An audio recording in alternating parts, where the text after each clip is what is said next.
Can you hear me now? No? Jesus Christ. I really had to just turn it all the way down. I really legitimately just, like, I just muted it. I hit the mute button and it didn't do anything. I don't like OBS. I hate OBS a little bit. That's not good. I don't like that. Oh, the whole, we don't work consistently and other horse shit.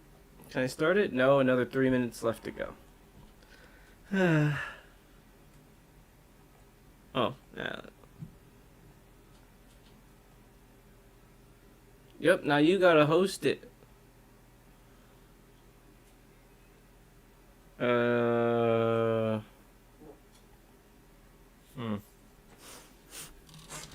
Oh my god.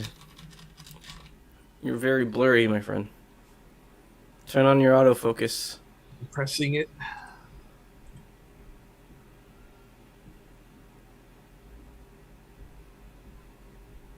There we go. Okay. Oh yeah, that's right. I still have the call going. Okay. All right. It might make more sense to just do a Zoom call over yours. It says I don't have the articles on me. I can share them to you real quick. Give me a moment. Yeah. You can try host. I mean, honestly, this will be a good experiment to see how it works with you hosting it. So this would be a good time to try it out. Fuck. Email me your email, because just because my shit leaked out by accident doesn't mean you got to. Email. Or is it just the one we always use? I mean, I just sent you an email. Yeah, okay, so that one. All right, sorry. Yeah, political bacon. Oh. Well, there's political bacon. I just sent you the Zoom. All right. I sent you political bacon. I'd prefer people seeing political bacon. God damn it. Yeah, no, it was on me. I accidentally took stuff from my browser. Whatever, I'll private it right now. We can still edit from it. Doesn't mean we can't use it. Okay. Oh my god, Vernon Supreme runs for president? That's so... Is he? Okay. I don't know. No living being. Recording in progress. Recording. He's a meme. Okay. I'm gonna share a video then, and then, You should have the ability to Okay. I'm gonna share in a second, but before I do, I gotta let this really sad advertisement play. Okay. Okay. Just a total tangent. Oh, I can still host it. I just realized. Technically, yeah, I made it so that you can also host.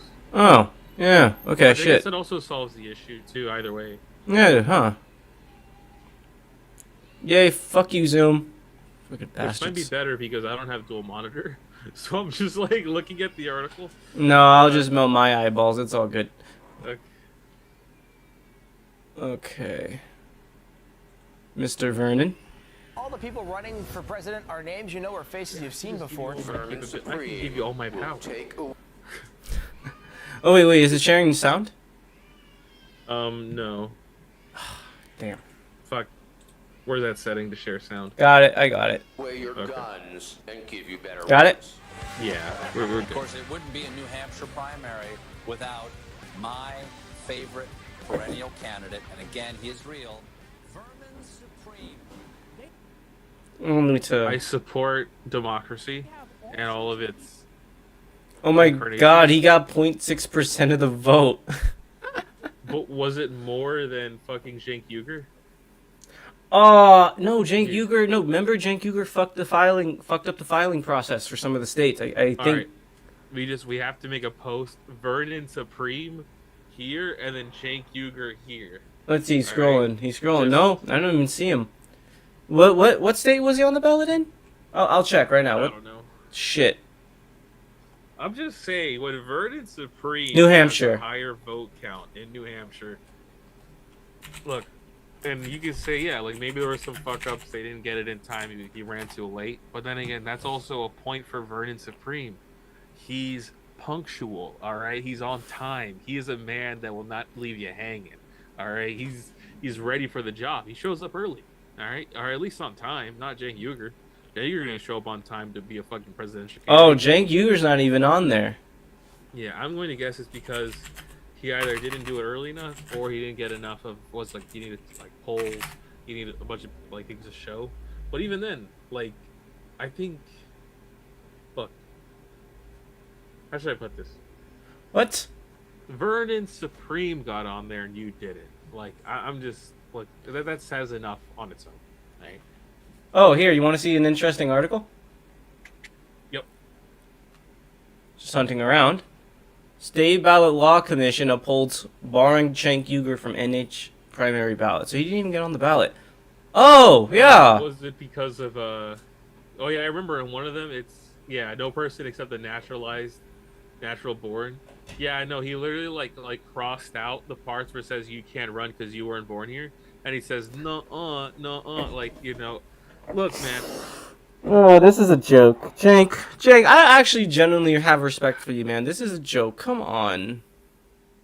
I wish that all like at least like a solid 80% of the money you got from your donors went to the lawyers that are fighting this legal battle, because that's all of what your I wouldn't even say candidate, like your fucking running campaign. I would say you're basically a movement to get people who are naturalized to be able to run, and that's cool. That's nice. But you can't just write "nah, I got this" on the fucking legal papers. All right, you can't cross out the parts that say "yeah, huh," but nah. Jesus Christ, man. Is this his like fucking Martin Luther like stamping the paper on the church door? Like, this is my right, this is my beliefs, and I'm being prosecuted for it, okay? You don't understand what it's like to be a real boy. How about that? I don't understand. You don't understand what it's like to be a real boy, unlike Cenk Uygur here. Yeah. You know, on a complete side note, Ugh. we actually got like 60-ish views on the Liam Amara thing. But because it got split between two different copies of the same video, it's like kind of cursed now. Which hurts. But there's always tomorrow. Yeah, it's always tomorrow. He did another interview recently. I forget the name of the show, but yeah, a little It's cool. shout out to the two people who might watch this. Go look him up. He's recently been on something. Just punch his name into YouTube. You'll probably find him. Liam The world Omara. would be a better place if he was in power. Oh God, it really would be. It really would be. But we live in the hell world, so here we are. Sadly. Anyway, let's continue. But yeah, no, Cenk Uygur, this is a fucking joke, dude. What is this? What is this? I hope people don't give him money thinking that he would genuinely win, and that they understand that it's more or less a movement or a vote against Biden. I hope people don't genuinely think, yes, Cenk Uygur has a shot. Look, maybe he would have had a shot if he was in the debates, but there were no debates. So, and that's not a fault on Cenk. No one got to debate Biden, right? But, Jesus. I'm not sure what else to even say. Like, it's just such a doomer pill. Well, tell me you're the educated one. You gotta tell me, his is there a point was political strategy? What is the, no, hold on. In your professional opinion, even though you're not graduated yet, but we will assume you are. In your professional opinion, what are Cenk's chances of winning? 0. You know what? I don't like absolutes. I'm not a Sith. Alright? But I'll give him 1% because there's a chance that Biden gets assassinated and Kamala gets assassinated and RFK gets assassinated and like, there's a chance that the purge happens and like everyone gets like everyone who ranked above him in fucking the ballots, and then he's just there. There's the Cenk world, right? But look, in my educated opinion, I Educated. don't think the dude who got in the race super late, who was legally ineligible, has a chance. He was not born here, which, that's What not- you saying? I think that's an old law. What you that saying? Changed. He believes under. So like, What you saying? I'm saying that Arnold could have been president, and I'm not saying He deserved he it. should have, or whether that would have been good, but morally, I think he should have been. So should Jake. Jake should be able to run. I mean, the people who love America. You ever ask like immigrants how they feel about America? They fucking love America. They love America more than a lot of Americans. And you'll see right wingers and stuff be like, "Look at these immigrants. They fucking love America. Why don't you love America, you fucking liberal?" Because you hate immigrants. Yeah. And then they'll tell the immigrant, "You're not equal to me under the law. You should not run." Right? Like the Republican would just be like, "Yeah, no, you're below a natural-born citizen," and it's an ironic state of affairs. Oh, look, at the very least, people should be able to vote in their local township. Immigrants, if they are here long enough, they should be able to, at the very least, without having to go through the full citizenship process, be able to vote in like local elections, stuff in their town. If they're paying taxes, especially. You can do a bunch of stuff. You can't be president. Yeah, and that's not right. But however, it's I think if we trusted you enough to become a citizen, I guess like the biggest fear people have is whether or not, like, oh, what if China sends in a ploy, right? And they come in, and then they're just basically a spy for the Chinese party, the Russian party. But yeah, but the Chinese can just really groom people though here in America. Yeah, and also considering that we have the fucking NSA, I think you would have sussed out all the spy diplomats from your fucking board, from your government. All right, you have the ability to spy on everyone in America, And they still can't catch shit. Yeah.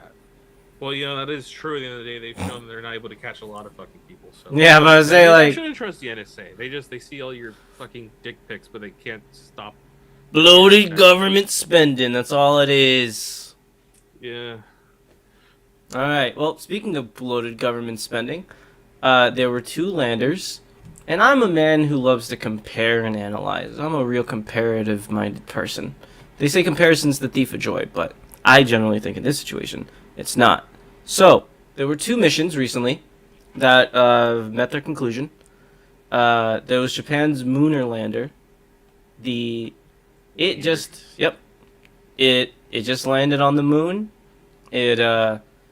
Let me see. Did they got a name for it? They dubbed it. Must have brought back a lot of cheese. They dubbed it the moon. No, they dubbed it the moon sniper because Japan has some weird habits.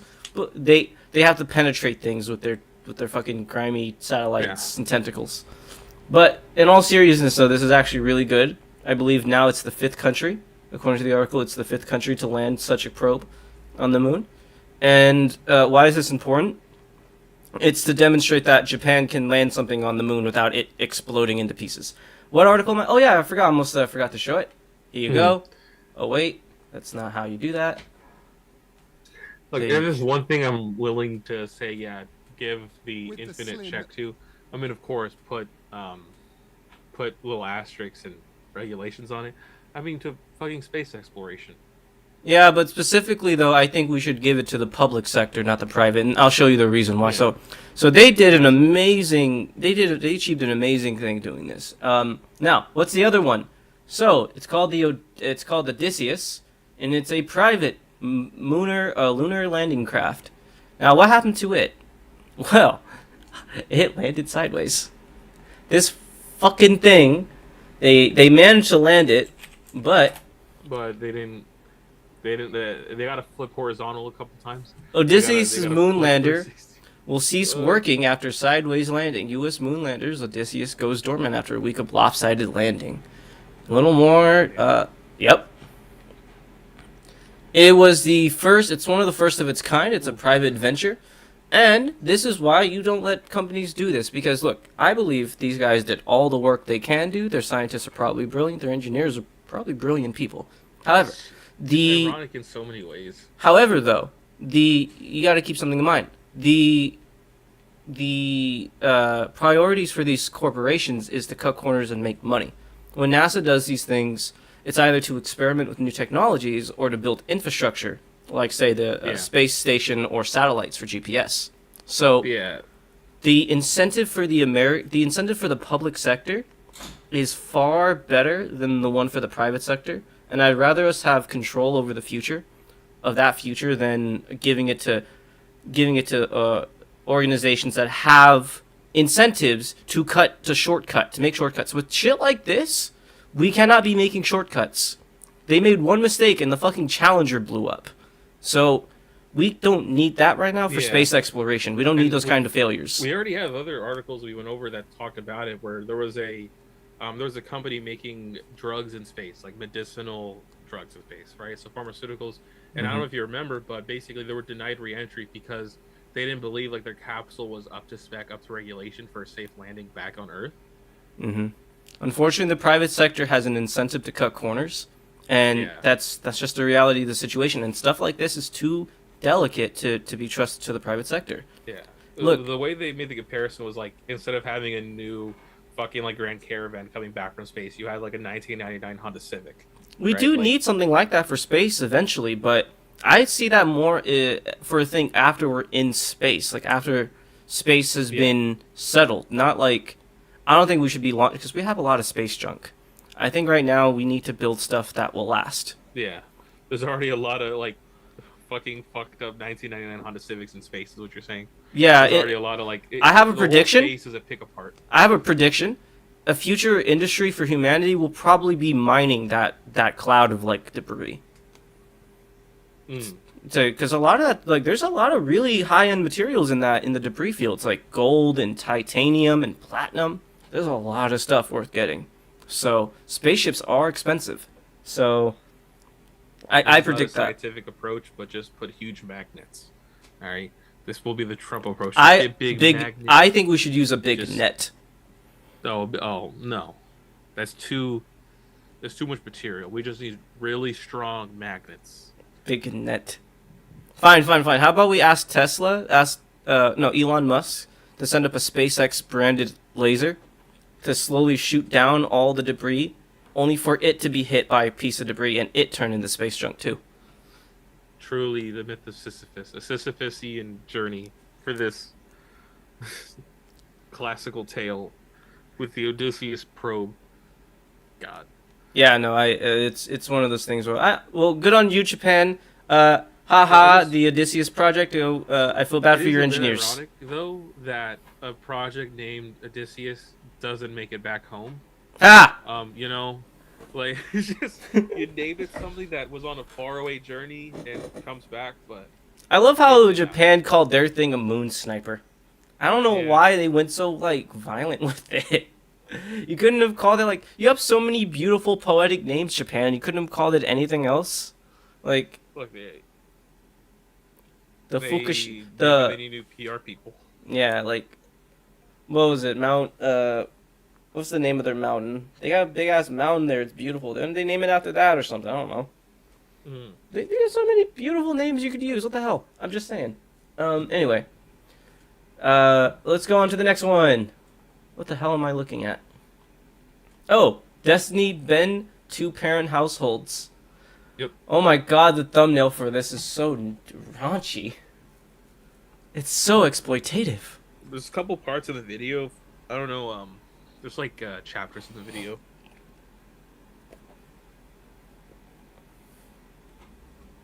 Okay. So yeah, the first part is food insecurity, 2-parent household.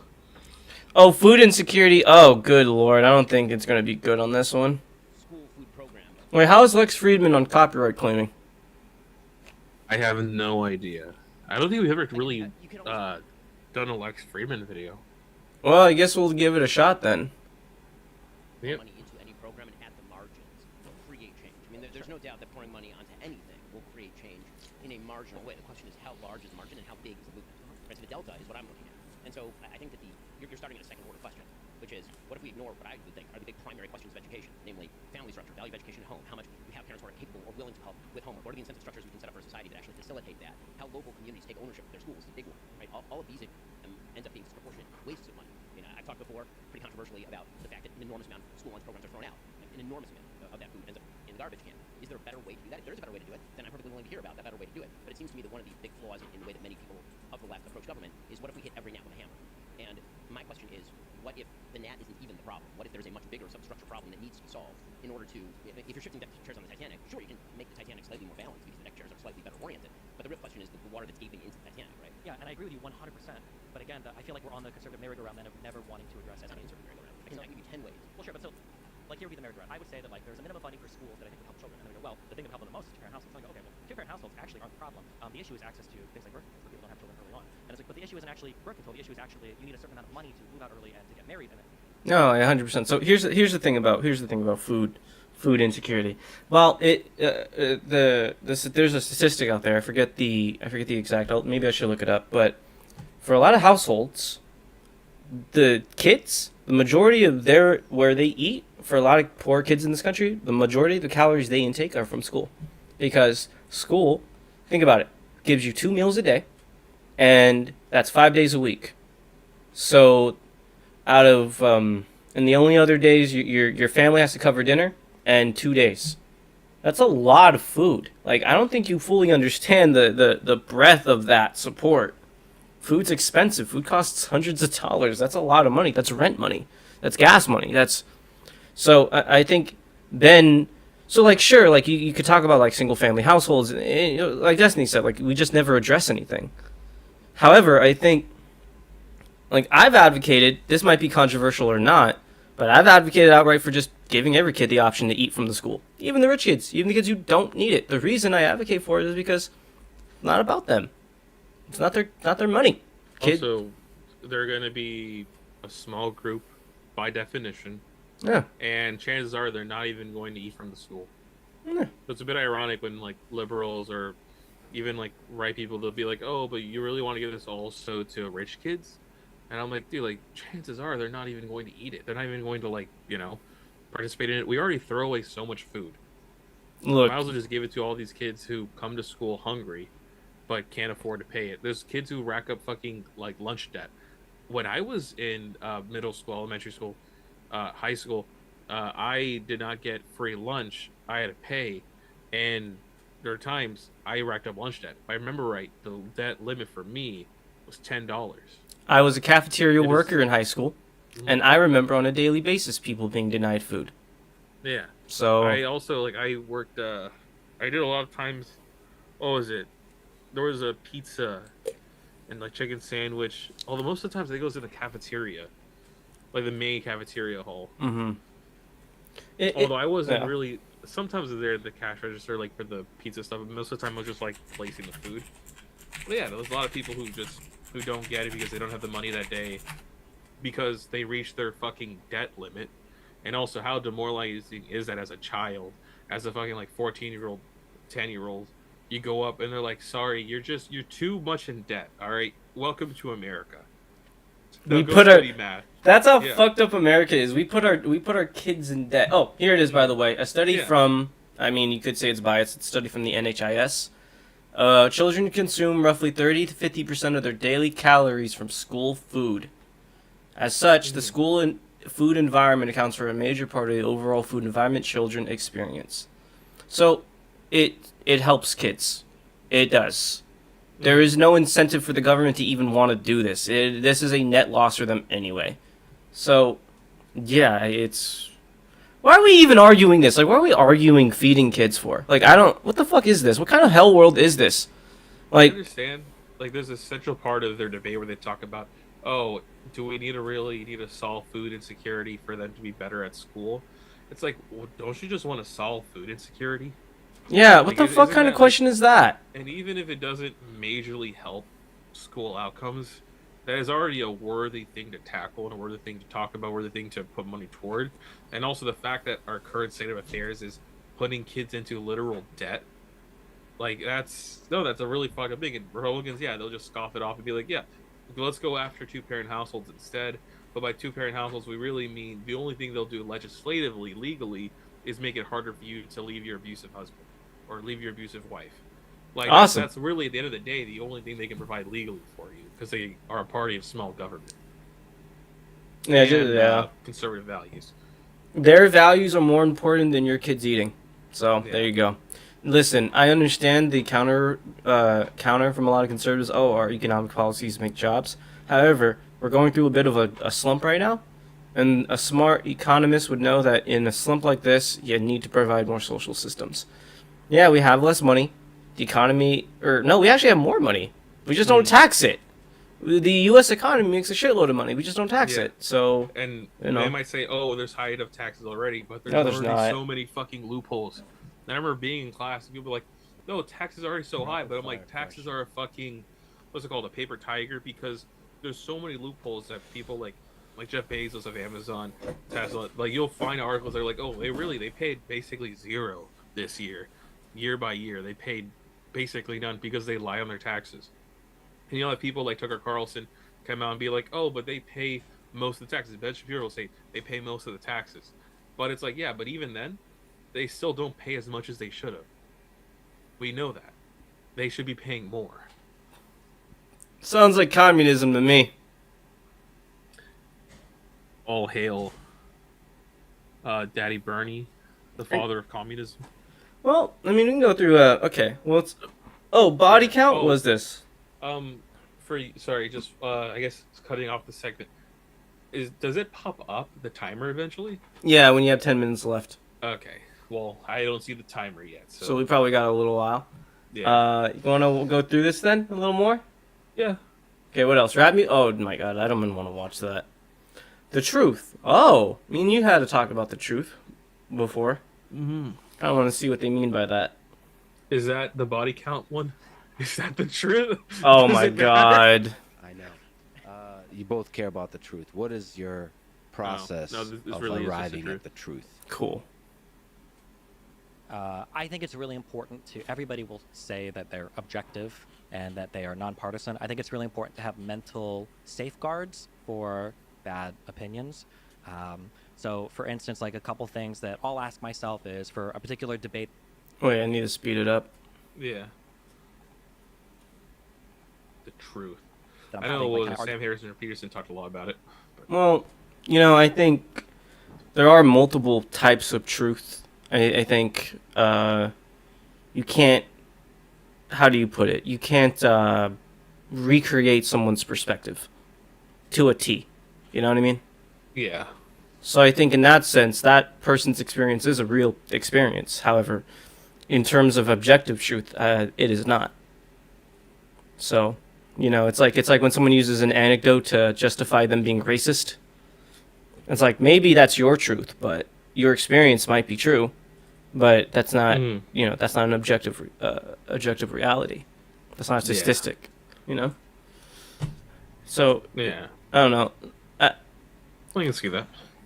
you convincingly both sides of the debate. If I can't, I won't bother having the debate because I realize that I'm probably too partisanly dug in if I can't even represent like an opposite argument here. Another question that you might ask yourself is like, well, what would it take to convince me if you feel very strongly that Medicare for all is a good system by which to run the United States healthcare, and so I just, well, what would it take to convince you otherwise? And you can't even fathom, like, well, what would it take to convince me otherwise? You're probably too dug into a position. So I think if you go through life saying, like, well, I try my best to be unbiased, rather than saying I try my best to be aware of my biases, because the latter is more realistic and the former is literally impossible unless you're a computer. So I think having like actual mental practices that you engage in to try to counter some of the biases that you have is more important than trying to pretend that you're free of all biases. So what are some mental practices to avoid biases do you think you could do? I have a few ideas, but I want to see what you think first. I mean, the only thing... there's a few things that I guess come to mind, and that's as... How should I put it? So, I mean, we used to both be in speech and debate. You didn't get to choose which side you were on, and it's very healthy, especially if, like, I'm able to, I guess, I don't know, let me toot my own horn, but I feel like I'm able to see the perspective of other people and see why they would come to this conclusion. But if you're not really innately good at that, or it's hard to come up with that, just really put yourself on the front stage and think, how would I argue for their side? Because typically you'd find some good points. You could find reasons why they believe in, if you're forced to, especially when presenting in front of a lot of people, why their side is right. Put yourself on the pedestal, be like, why is the right wing or left wing or centrist saying these things? Is there reasons why people are against universal health care? Is there a reason why people leave their country to come to our country to get health care. It is useful. It is useful to think that way because, even if you don't sympathize with it, no one's asking. Like, the one thing I don't like about devil's advocate is sometimes people who are devil's advocates sound sympathetic to their positions. Though I do like the idea of trying to understand someone's position because even if they have the most vile positions, there are a lot of vile positions out there. It makes you better equipped at dealing with them because if you're dealing with a straw man, A, you make an ass out of yourself, and B, you didn't really address them. You might have made your own side look weaker for just for that reason alone. So you're leaving holes on your ship. Yeah, you really are. So it's better to at least understand why they feel this way so you can attack it more properly. Think of it like this. If you want to be cringy about it, you got to gain intel in order to make the right strike. Don't be like Israel where you fire blindly into the fucking buildings, okay? Mm-hmm. There you go. So there, let's see. Let's go on a little bit more. Their body count? Ben Shapiro. Destiny as well. You've talked about... I just got the 10-minute timer. Okay. Conversation debating Ben for a long time. What is your favorite thing about Ben Shapiro? My favorite thing about Ben Shapiro. Where's the body count one? Do you know? Was it right in the beginning? Is it? No, because we saw the right in the beginning, no? Rapid fire questions. My answer was go to church. Religion. Yeah. Well, we could talk about religion, but that's not rapid fire at all. Let me ask, this is from the internet. Does body count matter? Jesus Christ. Oh, there it is. You're really bringing up the red pill stuff. Are you avoiding answering? I mean, it depends on who you are. Damn. If somebody doesn't care about it doesn't. If you're somebody that does care about it, yeah, it does, of course. Depends on the... Okay, let's be real. The fact that he got divorced like right around this time did not. It's rough. It's rough. All right. We did some research. We did some research the other day. I think we might have did on stream. I don't remember. But the actual marriage rate, the marriage divorce rate isn't half. Half of new marriages end in divorce. Yes, but overall marriages, only like 1/3 of them actually end in divorce. Because people, they'll like fudge the statistics. They'll look at all divorces this year and all marriages this year. But all divorces does not mean all marriages this year. All divorces can take the marriages of yesteryear, of the last 10 years. So people will conflate, oh, look, there's so many divorces, when really it's not really true. Also, you can further dive into the statistics. Yeah, there are ways to avoid it. For example, the longer you're with your partner before marriage, the more likely you are to not divorce after you do marry. Yeah, like if you do your partner for like at least 3 years before you're married, chances are you're gonna do better than people who knew their partner for 6 months. Yep. 6 months, yeah. So like, there's ways to get around the statistic, and like, like maybe you're wary, you're caution. You put up yellow tape toward the word marriage because you know that it's a bad road to go down on for X and Y reasons, because of bad experiences. But at the end of the day, like if you took more time to know your partner, see if you truly are compatible, then it wouldn't be a problem. Look, at least marriage it'd be a ain't much lower problem. Marriage ain't for everybody. You know, there's some people I don't think could be in marriage. However, I think the media has kind of gone out of its way to. I think it's kind of become cool to hate on marriage to an extent. I'm all for a diverse society. I like diversity. I want there to be different ways. Yeah, I'm even okay with like polygamy and all that shit if people want to go that route with it. However, at the same time, let's not lie to people and fearmonger. I'd rather, base our diversity off of an expansion of thought and an openness to new, lived experiences, rather than a fear and a escape from what is failing, but not actually failing, just in, according to some people. I remember you talking about, I haven't really seen the show as much. I've seen Archer, but not Bob's Burgers. I think you're talking about how in Bob's Burgers, the couple in it, they don't hate each other, which you might see on like stuff like Family Guy or American Dad, where they're always at odds or arguing. But King of the Hill has that vibe too. King of the Hill, they seem to really, you seem like they really like enjoy each other's company. Look, just go. We don't know about marriage. Neither of us have been married. We've just been in very long-term relationships. Yeah, and you know what? I don't know if you want to say it, but I've been in a relationship that's longer than I would say a lot of marriages. Yeah. At least. Yeah. Oh yeah. So like. Oh yeah. So it's do what works for you. Sometimes a marriage ain't for everybody, and that's totally okay. But sometimes you guys can have relationships that look like marriage without ever signing the papers. So do what works. Some people don't want to do the taxes. Some people do. Some people don't. I will say this, though. If you do get married and you have money, before you get married, get the first-time homeowner's loan if you can. Because once you get married, you count as a new person. You can get another loan. Not And financial also- advice. Not financial advice. Yeah, not financial advice, but I've heard that you should get your homeowner's loan, live there the X amount of years that's required, and then have your partner do it, and then get married. Then you got 3 houses. But then again, Not financial advice. you also need the capital. so you guys also have to be very money centric people. Not as have that much place. though, because that first time homeowners loan it's like Yeah, what was I it mean- like 15 grand? Well, the epic like that? gamer strat, I guess, of doing this would be to get houses in a place that isn't super. Don't do it in fucking LA. Don't do it in. Do that for your main house when you guys Yeah. like for your the house you're living in maybe, but yeah, for the other Yeah. two. So for your first 3 houses or maybe first 2, get it elsewhere, and then when you get your third one, do it elsewhere. Sell the other 2, and have that fun. Retire young. Don't trust us. Don't Trust us. We're stupid. That's not the part. That's not the part you should listen to, I guess. He's only moved out for 3 months. I haven't even moved out of my mama's house. Don't listen to us. So, Mr. Independent over here's only been independent for 3 months, and he thinks he just knows everything now, huh? I'm a guru. I can go online and get fucking caught by CoffeeZilla. I paid in, rent a for year. I paid rent for 3 months, and now you know it all, huh? Now I'm just here gonna tell you how to live in this fucking white room with nothing on the walls because legally I'm not allowed to by lease, if I remember right. But a lot of people would relate read the to that. lease. A lot of people would relate to that. Yeah, and I don't I want to get my security deposit when I leave, so nothing's on the wall. Make sure you don't scratch up them floors. Yeah, I mean, I took pictures of the floor. The floors were already fucked up before I came here. All right, this is, it was bad. Put carpets But down. I That'd don't- help. I actually did just buy a carpet. It's a long carpet. Oh, nice. But I don't think we really talked about does body count matter. God, no, we didn't. Sorry. Um, I mean, I look. I'm not gonna tell people how to personally feel. If it was me, just depends on whether or not me and that person get along. I mean, what else am I gonna say? I'm not gonna just be like, oh, you have a high body count. We get along so well. We are happy. We're compatible with sex. We're compatible with relationship. We have a good time together. But you fucked some people before me. Here's the thing. I'm not a virgin either. So it's not to brag, but I'm only afraid of STDs. well, yeah, but that's something you can But hash then out. again, Hash that out, but then though. again, what are you gonna do? Be like, hey, take this test? Yeah, I think that's actually I don't is a very fair thing to ask somebody. If you have a partner who's sexually active or has been in the past, yeah, that's a fair thing to ask. You're going to fuck them before you ask them to take it. I mean, it's Well, real talk, you're if you gonna- want to go in, with raw, not to get too graphic, but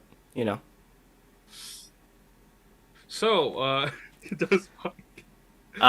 it look. Well, Look, it trash matters. bags. It matters in this. Don't Sorry, say I it. Don't say it. Don't say it. That already sounded bad. I'm gonna help you. I'm gonna be a good friend and tell you to All shut right. the hell up. Look, there are situations. There are things you must consider if you date someone with a higher body count. Obviously, their sexual history, their diseases that they may or may not have, and their willingness to commit. But if those things all work out, you can hash that out with that person. Then do it. It's up for individual people to really figure it out. Because I've known some girls and guys who get around, and they are really nice people. They're really cool people. I don't know if you would want to date them, and then I've known some people who don't get around at all, and they're fucking hermits. So Yeah, at the end of the day, that's what matters, right? Whether or not you're happy and you communicate. Let's say you're not happy and you have a really shitty stoic marriage with somebody who has a low body count. Do you really prefer that? I don't think that would be nice. I'll be even more straight up all the time. I'll be even more straight up with you. This whole anti-body count thing. Here's a reality that guys have to kind of be hit with. Women have more options. I'm not saying that go out there and just fuck like crazy, but just keep in mind the vast majority of women will have already had experiences, especially if you're in our age group. If you're in our age group, Yeah. the boat sailed. That fucking boat sailed. It's gone. So get that shit out of your head. It's just And not if you realistic, want man. The Gluck 3000, that is an experience-based trick. You don't get the Gluck 3000 without the person reaching the amount of experience. Yeah. To unlock the Gluck. Yeah. That's sort of the funny thing. You see people, they're like, yeah, I want the baddest bitch, but I want her to be a become the virgin. baddest Bitch? Yeah. Yeah. You don't, that's not possible. It's And not. you know what? Just accept it. That's But look, okay. You want what you want. On the side end of that, though, sometimes like it's harder to date, say, a porn star or a sex worker, and it sucks. But reality of the situation is, there's a lot of baggage that comes with dating a sex worker. There is. The dude from Hot Ones. It found out that he was dating a porn star, I think, or an OnlyFans star, and then like I remember the article saying that and then the day after that came out, went viral, he dumped her. I guess he left her. And I'm just like, ooh, people were online saying like he can't handle the heat. You can't. That's pussy shit. That's fucked up. That's pussy shit, man. Come on. If you're in a relationship and it's somewhat serious and you're like, and then the moment people find out, you leave. That's pussy shit, dude. I hope he was only in it for the sex and he didn't same. or anything like that. Yeah, I hope it wasn't like a super serious thing and he was just like, I got bullied into dumping you, Yeah. Oh, less than 1 minute. All right, guys, we're about to go. We've enjoyed your company and have a good night. Hope you tune in next time.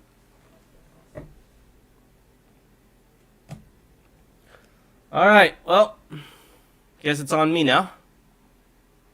I'm just going to put myself on the screen for a second.